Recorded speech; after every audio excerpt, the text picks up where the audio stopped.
ஓம் நம சிவாய. ஓம் வராகி அன்னையை போற்றி. நல்லதே நினைப்போம், நல்லதே நடக்கும். முதலில் அனைவருக்கும் என் இனிய புத்தாண்டு நல்வாழ்த்துக்கள். என்னுடைய சப்ஸ்கிரைபர் அனைவரது வீட்டில் உள்ள ஒவ்வொரு உறுப்பினர்களுக்கும் இனிய தமிழ் புத்தாண்டு நல்வாழ்த்துக்கள். இந்த புத்தாண்டு மிகப்பெரிய அளவில் நம் வாழ்க்கையில் மாற்றங்களை ஏற்படுத்த போகுது. அனைவருக்கும் இது ஒரு பொன்னான ஆண்டாக இருக்க போகுது. அனைவர் வாழ்க்கையிலும் 16 செல்வங்களும் கிடைக்க வராகி அம்மன் துணையாக இருப்பாங்க. இன்றைக்கி நம்ம பார்க்க போகிற பதிவு, தமிழ் புத்தாண்டு அன்று நம்முடைய வழிபாட்டை இந்த நேரத்தில் செய்தால் நிச்சயமாக நம்ம 16 செல்வங்களையும் பெறலாம். அது என்னங்கிறத தான் இந்த பதிவில் பார்க்க போகிறோம். நவ கிரகங்களின் தலைமை கிரகமாக இருக்கிறது சூரிய பகவான் தான். சூரிய பகவானோட இயக்கத்தை வச்சு தான் தமிழ் மாதம் கணக்கிடப்படுது. சூரியன் ஒரு ராசியிலிருந்து இன்னொரு ராசிக்கு மாறுவதை மாத பிறப்பு அப்படின்னு சொல்கிறோம். மேஷத்துலேருந்து மீனம் வரைக்கும் தன்னுடைய ஒரு சுற்றுப்பயணத்தை முடிச்சுட்டு மீண்டும் மேஷத்தில் தன்னோட புதிய பயணத்தை சூரிய பகவான் துவங்கினால தான் நம்ம தமிழ் புத்தாண்டாக கொண்டாடுறோம். 60 ஆண்டுகள் கொண்ட தமிழ் ஆண்டுகளை இப்போது நடைபெறது சோபகிருத ஆண்டு. வரும் ஏப்ரல் 13ஆம் தேதியோட சோபகிருது முடியுது. ஏப்ரல் 14ஆம் தேதி குரோதி ஆண்டு பிறக்குது. ஏப்ரல் 14ஆம் தேதி அன்னைக்கு சூரிய பகவான் மேச ராசிக்குள்ளே நுழைய போகிறாங்க. ஏற்கனவே அதில் குரு பகவான் மேசராசியில் தான் இருக்காங்க. குருவோட சூரியன் போய் சேர்றதுனால இந்த நாள் ரொம்ப ரொம்ப சிறப்பான நாள். இது போல் சூரிய குரு சேர்க்கைங்கிறது 12 ஆண்டுகளுக்கு ஒரு முறை தான் நடக்கும் அப்படின்னு ஜோதிடத்தில் சொல்லப்படுது. இந்த ஆண்டு விசேஷமாக சூரியனுக்குரிய நாளான ஞாயிற்றுக்கிழமையில் தமிழ் புத்தாண்டு பிறக்குது.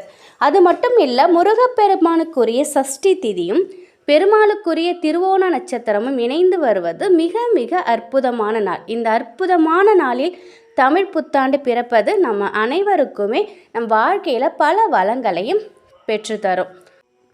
குரு பகவானும் சூரிய பகவானும் இணையும் நாளில் குரோதி ஆண்டு பிறக்கிறதுனால இந்த ஆண்டு தடைகள் நீங்கி திருமணம் போன்ற சுப காரியங்கள் அதிகமாக நடக்கும். நீண்ட காலமாக குழந்தை இல்லாமல் இருக்கிறவங்களுக்கு நிச்சயம் இந்த குரோதி ஆண்டில் குழந்தை பேர் அமையும். நீண்ட காலமாக நோயால் பாதிக்கப்பட்டு ட்ரீட்மெண்ட் எடுத்துக்கிறவங்க எல்லாருக்குமே நிச்சயமாக அவங்களது நோய் தீரும்.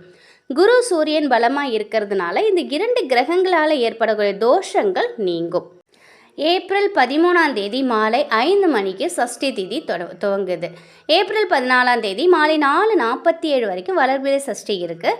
ஏப்ரல் 14ஆம் தேதி முருக வழிபாட்டையும் தமிழ் புத்தாண்டு வழிபாட்டையும் சேர்த்தே செய்யலாம். ஏப்ரல் 13ஆம் தேதி நைட்டே நீங்கள் பூஜை அறையில் ஒரு தட்டில் மா, பலா, வாழை, முக்கணிகள் வைங்க, தானிய வகைகள் வைங்க, நகைகள் இருந்தால் நகைகள் வைங்க, பணம் இது எல்லாத்தையுமே வச்சுட்டு ஒரு கண்ணாடி அங்கே வச்சுடுங்க. ஏப்ரல் 14ஆம் தேதி காலையிலே ஏஞ்சி நீங்கள் முதல் வேலையாக போய் இந்த கண்ணாடியில் அந்த முக்கணிகளையும் கனி காணுதல் அப்படின்னு சொல்லுவாங்க, சித்திரை கனி காணுதல். நீங்கள் போயிட்டு அந்த கண்ணாடி வழியாக இது அனைத்தையும் பாருங்கள். உங்கள் வீட்டில் உள்ள உறுப்பினர்கள் அனைவரையுமே பாருங்கள். காலையில் எழுந்ததும் முதல் வேலையாக இதை போய் பாருங்கள். ஒரு மிக மிக சிறப்பான விஷயம். அந்த ஆண்டு முழுவதும் உங்கள் வாழ்க்கையில் மிக மிக பெரிய மாற்றங்கள், நல்ல நல்ல மாற்றங்கள், செல்வ செழிப்பு அனைத்துமே உண்டாகும். சித்திரை கனி காணுதல் சிறப்பான விஷயம். இந்த ஆண்டு முழுவதும் உங்களுக்கு செல்வ செழிப்போடு நீங்கள் வாழணும்னா சித்திரை மாதம் முதல் நாள் கனி காணுதல் மிக மிக சிறப்பு. அதே போல் 14ஆம் தேதி உங்களுடைய வழிபாட்டை காலையில் 7:30 to 8:30 பார்க்கலாம், நல்ல நேரம். மாலை 3:45லேருந்து 4:30 இதுக்கு இடையில் நீங்கள் எப்போ வேணாலும் உங்கள் வழிபாட்டை பண்ணுங்கள். ஆனால் ராகு காலம் யமகண்டம் இல்லாமல் பார்த்துக்கோங்க. ராகு காலம் 4:30லேருந்து 6 மணி வரைக்கும், யமகண்டம் 12லேருந்து 1:30. இந்த நேரத்தை தவிர்த்துக்கிட்டு நீங்கள் உங்களுடைய வழிபாட்டை செய்கிறது சிறப்பு. அன்றைய நாள் சந்திராஷ்டமம் சுவாதிக்கு இருக்குது. அதனால் சுவாதி நட்சத்திரக்காரங்க மிக மிக பொறுமையோடு செயல்படுறது நல்லது. நிதானமாக இருங்க, எந்த ஒரு செயல்லையும் நிதானமாக செய்யுங்க.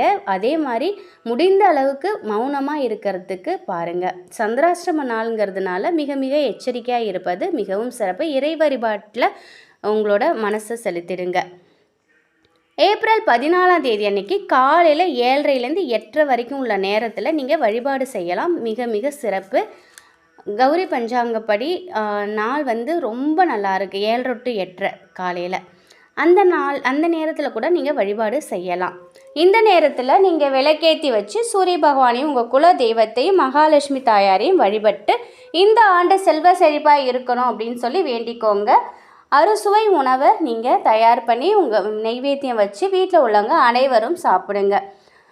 புதிய ஆண்டில் பல வகையான உணர்வுகளையும் சமமாக எதிர்கொண்டு ஆரோக்கியத்தோடையும் பலத்துடனும் அனைத்தையும் சமாளித்து மகிழ்ச்சியாகி வெற்றிகரமாக வாழ வேண்டுங்கிறதுக்காக தான் இந்த அறுசுவை சமைக்கும் பழக்கத்தை நம்ம முன்னோர்கள் கொண்டுட்டு வந்தாங்க. அதனால் உங்களுடைய வாழ்க்கையில் இந்த அறுசுவை போல் 6 வகையான அனைத்துமே இருந்தாலும், இனிப்பு, புளிப்பு, கசப்பு, உவர்ப்பு எல்லாம் சேர்ந்து இருந்தாலும் உங்களுடைய வாழ்க்கை மிக சிறப்பாக மாற்றிக்கொள்ளக்கூடிய ஒரு சூட்சம வழி உங்கள் கையில் தான் இருக்குது. இந்த ஆண்டு மிக மிக கவனமாகவும் அமைதியாகவும் நிதானத்துடன் இருந்தோம் அப்படின்னாக்கா நம்ம வாழ்க்கையில் அனைத்து வித செல்வங்களையும் நம்ம பெறலாம். அதனால் நிச்சயமாக இந்த ஆண்டு ஒவ்வொருவருக்கும் பிறக்கப் போகிற தமிழ் புத்தாண்டு பொன்னான ஆண்டாக இருக்கும். நம்முடைய வேலைகளை நம்ம திறம்பட செய்தாலே நம் வாழ்க்கை எப்பொழுதும் சந்தோஷமாக அமையும். இந்த ஒரு தகவல் உங்களுக்கு பயனுள்ளதாக இருக்கும் அப்படின்னு நம்புகிறேன். வராகி அன்னையின் அருளில் எப்பொழுதும் உங்கள் வீட்டில் செல்வ செழிப்பும் மகிழ்ச்சியும் ஆரோக்கியம் நிலைத்திருக்கட்டும். நன்றி.